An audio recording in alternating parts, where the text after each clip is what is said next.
Hello everyone, कैसे हैं आप लोग। आप सभी का एक बार फिर से आपके अपनी यूट्यूब चैनल बायोमेट्रिका साइंस क्लासेस में स्वागत है। आज मैं आपके साथ इस वीडियो के माध्यम से assistant central intelligence officer grade 2 executive की जो वैकेंसी आई है उसके बारे में मैं बताने जा रहा हूं। ये vacancy ministry of home affairs government of India की तरफ से आई है। यहाँ देखें, intelligence bureau, ministry of home affairs, government of India. तो ये पीडीएफ बहुत बड़ा है, इसलिए मैं इसे तेजी से बताऊंगा और कोशिश करूंगा कि ज़्यादा से ज़्यादा बातें मैं आपको, जो महत्वपूर्ण बात है वो मैं आपको बता दूं। तो आइए शुरू करते हैं। Online applications are invited for Indian nationals for direct recruitments to the post of assistant central intelligence officer grade 2 executive, that is ACIO second exe in IB, ministry of home affairs, government of India.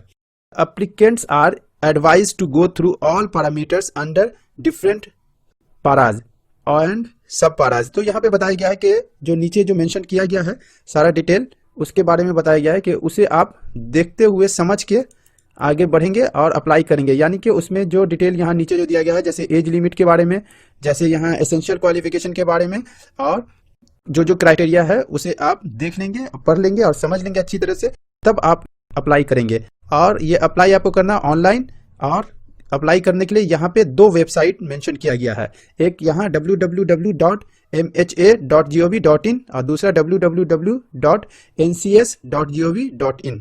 इन दोनों website के through आप apply कर सकते हैं। चलिए आइए शुरू करते हैं। Description of post. तो यहाँ पोस्ट के डिस्क्रिप्शन के बारे में देखें। यहाँ क्लासिफिकेशन दिया गया है कि general central service group C, non gazetted, non ministerial. ठीक है। तो यहाँ नंबर ऑफ अप्रॉक्स वैकेंसीज, यानी लगभग कितनी वैकेंसी है उसके बारे में देखें। तो अनरिजर्व्ड के लिए 989, EWS के लिए 113, OBC के लिए 417, SC के लिए 360, ST के लिए 121, टोटल 2000 वैकेंसी है। ठीक है, वैकेंसीज है 2000। तो पे स्केल्स की बात करते हैं तो लेवल 7 RS यानी ₹44,900 to 1,42,400 in the pay matrix plus admissible central government alliances।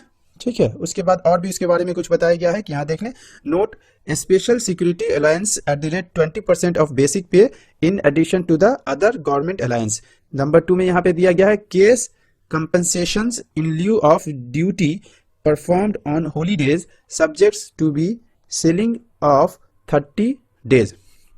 Essential qualification की बात करते हैं। ग्रेजुएशन और equivalent for a recognised university, यानी कि आप ग्रेजुएट होने चाहिए। यहाँ पे किसी भी फील्ड से ग्रेजुएट होना चाहिए। यहाँ पे अभी मेंशन नहीं किया गया है कि स्पेशल कोई फील्ड बताया गया हो। ठीक है। डिजायरेबल क्वालिफिकेशन में आपको नॉलेज ऑफ कंप्यूटर्स होना चाहिए। एज की बात किया जाए तो एज लिमिट 18 से 27 साल है, लेकिन यहाँ बहुत सारा रिलैक्सेशन दिया गया है। जैसे SC ST के लिए 5 साल रिलैक्सेबल है एज, और 3 इयर्स है आपको OBC के लिए। उसी तरह से आपको डिपार्टमेंटल कैंडिडेट्स के लिए 40 years of age who have rendered 3 years of regular and continuous service. तो इसी तरह से और भी है। एज रिलैक्सेशन के बारे में मैं डायरेक्ट बता देता हूं। मैंने बताया कि बहुत लंबी नोटिस है, इसलिए आप देखें। ये एज रिलैक्सेशन किसके लिए है? SC ST के लिए भी है, विडोज के लिए भी है, और डाइवोर्स्ड वुमेन के लिए भी है।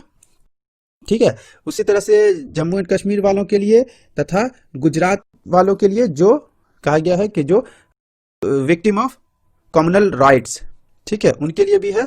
उसके साथ साथ यहाँ age relaxable up to maximum 5 years to the meritorious sports person के लिए भी है। स्पोर्ट्स पर्सन के लिए भी है एज में रिलैक्सेशन। ठीक है। यहाँ एक नोट दिया गया है और भी, जिसमें आप लोग देख लें कि ये पर्सन विथ डिसेबिलिटीज, यानी कि उनके लिए ये वैकेंसी नहीं है।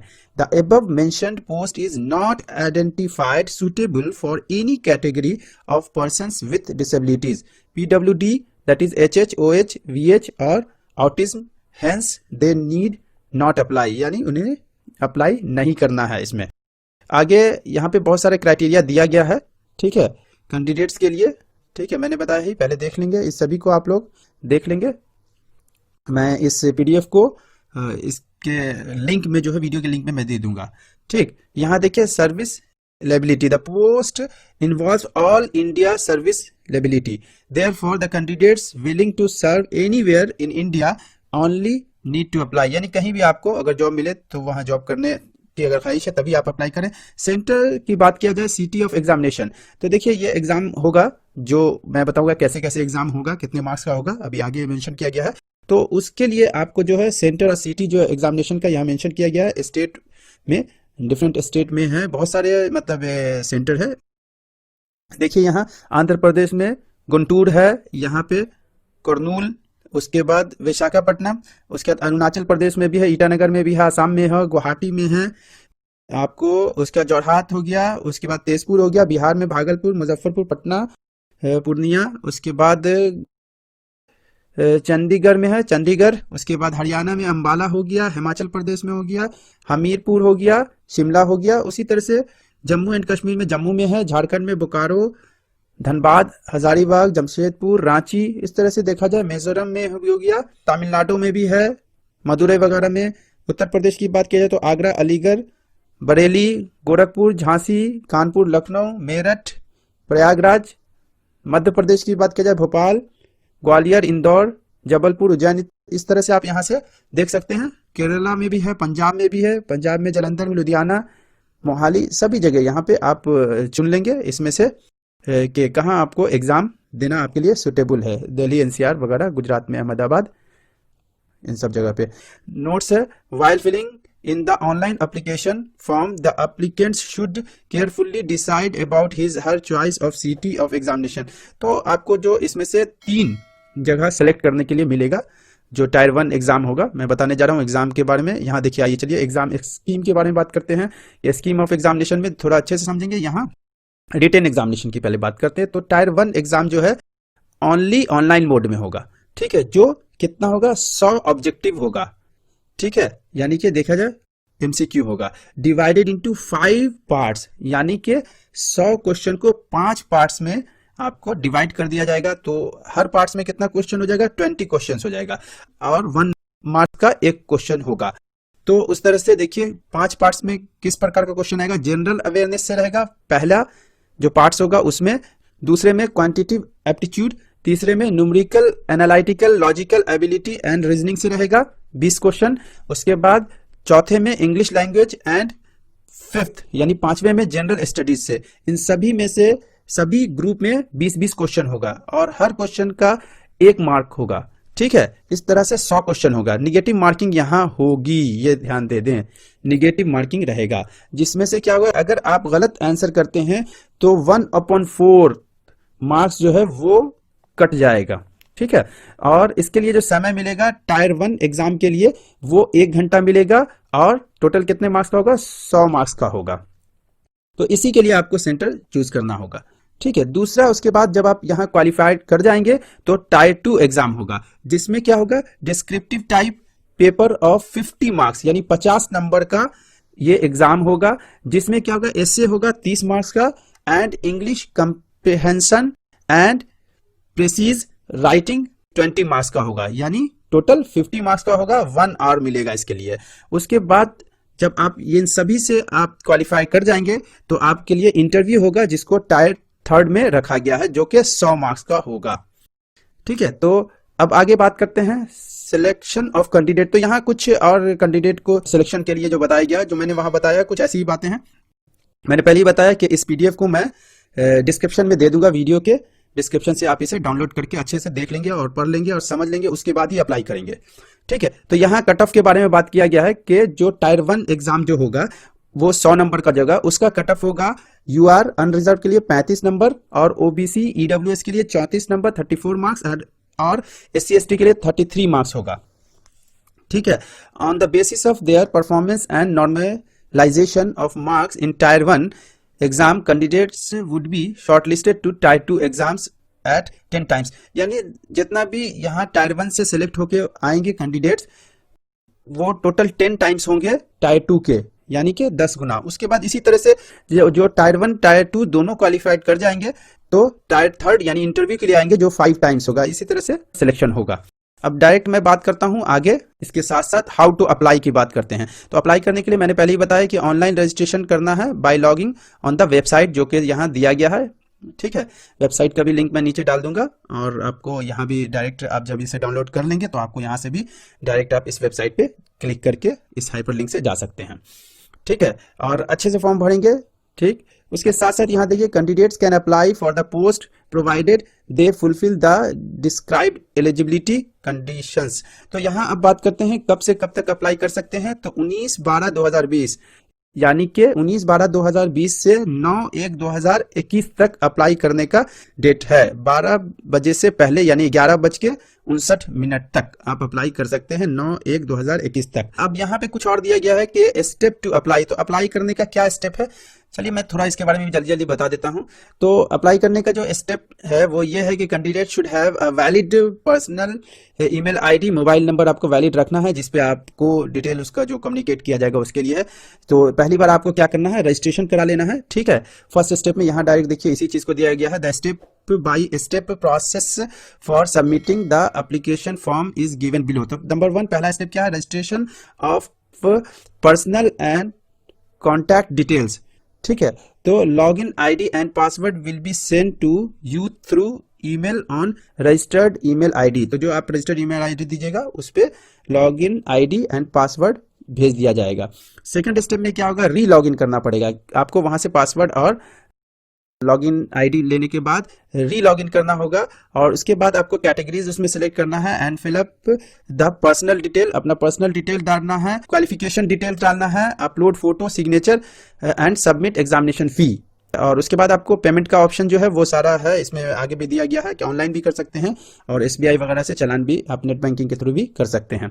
तो इसी चीज को डिटेल यहाँ दिया गया है। यहाँ पे कुछ और डिटेल दिया गया है कि आपका फोटोग्राफ कैसा होना चाहिए, तो वो थोड़ा सा मैं बता दूं, colour photo size 35 mm with और 45 mm हाइट उसका होना चाहिए, नॉट ओल्डर देन 12 वीक यानी 12 हफ्ते से पुराना नहीं होना चाहिए, उसके बीच का होना चाहिए। Black and white photo will not be accepted, black and white नहीं होना चाहिए, कलर ही होना चाहिए, लाइट बैकग्राउंड होना चाहिए। ठीक है, उसके बाद फेस जो है फोटो पे 70 से 80% फोटो पे आपका फेस होना चाहिए। Avoid uniforms of colors matching the background. If the applicant wears optical glasses then his her eye should be fully visible. तो अगर ऑप्टिकल ग्लास पहनते हैं तो आपकी आंख पूरी तरह से दिखनी चाहिए। Size of the scan image between 50 to 100 KB JPG JPEG format में होना चाहिए। सिग्नेचर आपका जो है उसके बारे में भी है, the applicant has to sign on white paper with black ink pen. ठीक है, please scan the signature area only and not the entire page, यानी पूरे पेज का नहीं, जितना एरिया है उसी को स्कैन करके। और सिग्नेचर का साइज कितना चाहिए, 50 से 100 KB के बीच होना चाहिए या 100 KB तक होना चाहिए, वो भी जेपीजी फॉर्मेट में होना चाहिए। तो इसके बाद ये है कि आपको बाकी गाइडलाइंस भी यहाँ पे दिया गया है। यहाँ देखिए मैंने कुछ चीजों को हाईलाइट करके रखा था। हाँ, अगर आपको ऑनलाइन एप्लीकेशन भरते वक्त कोई प्रॉब्लम होगा तो उसके लिए यहाँ पे ईमेल आईडी दिया गया है helpdesk.bharti@nic.in, या यहाँ पे फोन नंबर दिया गया है, इस पे आप 10 बजे दिन से 6 बजे शाम तक, मंडे से सैटरडे तक आप इसमें कांटेक्ट कर सकते हैं। यानी आप अपने जो भी आपको अगर परेशानी होगी तो वो आप पूछ सकते हैं यहाँ और फॉर्म को भर सकते हैं। ठीक है, और भी यहाँ डिटेल बहुत सारा दिया गया है, मैंने पहले ही बताया था, वीडियो लंबी हो रही है इसलिए जल्दी जल्दी आगे बढ़ते हैं। एग्जामिनेशन फी की बात किया जाए तो it is in 2 components, 2 components में एग्जामिनेशन फी है। एग्जामिनेशन फी नंबर 1 और दूसरा कंपोनेंट हो गया रिक्रूटमेंट प्रोसेसिंग चार्ज 500 है और एग्जामिनेशन फी 100 है। तो किसको कितना पैसा लगेगा यहाँ देखें, male candidates of general category, EWS and OBC categories, इन सभी को एग्जामिनेशन फी तथा रिक्रूटमेंट प्रोसेसिंग चार्ज यानी 100 प्लस 500 दोनों यानी 600 रुपीज लगेगा। लेकिन all SC ST, all females candidates and all ex serviceman, इन सभी को सिर्फ और सिर्फ रिक्रूटमेंट प्रोसेसिंग चार्ज लगेगा जो कि 500 रुपीज है। ठीक, उसके बाद बात करते हैं मोड ऑफ पेमेंट के बारे में। मैंने पहले ही बताया कि यहाँ पे दोनों तरह का पेमेंट है, ऑनलाइन ऑफलाइन दोनों है। तो आप debit card, credit card, internet banking, UPI, SBI चालान वगैरह से कर सकते हैं। ठीक है, और इसके साथ साथ यहाँ पे आपको बाकी जनरल इंस्ट्रक्शन है, इसे भी आप देख लेंगे। इन सभी को मैं आगे आपको दिखाता चलता हूँ। बहुत बड़ा ये मैंने बताया पहले 21 पेज का है। यहाँ पे कुछ और डिटेल है, यहाँ पे जो candidates are advise to keep ready the following documents in original along with their attested copies soon after the declaration of the result of tier 2 examination. जब आपका दोनों टायर 1 टायर 2 एग्जामिनेशन हो जाता है और आपका रिजल्ट अगर आ जाता है, यानी इंटरव्यू के समय आपको यहाँ मेंशन किया गया है कि ये सारा आपको ओरिजिनल सर्टिफिकेट तथा मार्कशीट जो भी है वो रखना होगा और एक अटेस्टेड कॉपी उसका रखना होगा इंटरव्यू के लिए। ठीक है, उसी प्रकार फिर यहाँ नीचे जो है यहाँ अपेंडिक्स वगैरह दिया गया है, यानी ये जो है ये तरीका बताया गया है कि अगर आप ओबीसी कैटेगरी में आते हैं तो आपका कैसे आपको सर्टिफिकेट बनवाना है। और दूसरा उसी तरह से बाकी यहाँ पे बाकी सब भी है, देख लेंगे, बहुत सारा यहाँ अटैच करके दिया गया है। इसके साथ साथ जैसे ईडब्ल्यूएस के लिए आपको सर्टिफिकेट बनवाना है तो उसका फॉर्मेट यहाँ दिया गया है, स्पोर्ट्स पर्सन के लिए भी दिया गया है। तो इस तरह से यहाँ पे सारा सर्टिफिकेट वगैरह कैसा बनवाना है उसके लिए एक फॉर्मेट दिया गया है, ये भी यहाँ दिया गया है। तो इस प्रकार से आज आपको मैंने assistant central intelligence officer grade 2 executive examination के बारे में बताया, यानी कि उसकी वैकेंसीज के बारे में बताया। ये बहुत अच्छी वैकेंसी है। तो आप सभी को अगर मेरा ये वीडियो पसंद आया तो इस वीडियो को लाइक कर लीजिए और अपने दोस्तों में शेयर कर लीजिए, और अगर कोई जानकारी चाहिए तो कमेंट ज़रूर करेंगे, और मेरे इस चैनल को सब्सक्राइब कर लीजिए ऐसे ही और आगे वीडियो पाने के लिए। इसके साथ ही जो लोग अप्लाई करेंगे उनके लिए best of luck. Thank you for watching my video. Thank you very much again.